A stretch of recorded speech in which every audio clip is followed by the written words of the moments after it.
নতুন ছাত্র আসছে বদলিকৃত কর্মস্থলকে প্রশাসনিক আইনসে ঢাকা 2 রিজনাল কাজে আনিসুজ্জামান এনডব্লিউসি এফডব্লিউসি পিএসসি পরিচালক স্যার গবেষণা ঢাকা মানে স্পেশাল অফিস থেকে নিয়ে গেছে স্পেশাল অফিস ছিল কর্নেল কবির হোসেন জাকির স্যারটা কি তাহলে চলে গেছে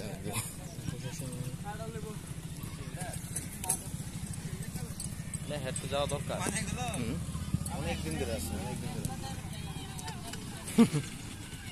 রকেট গতিতে চলে আসছে ভাই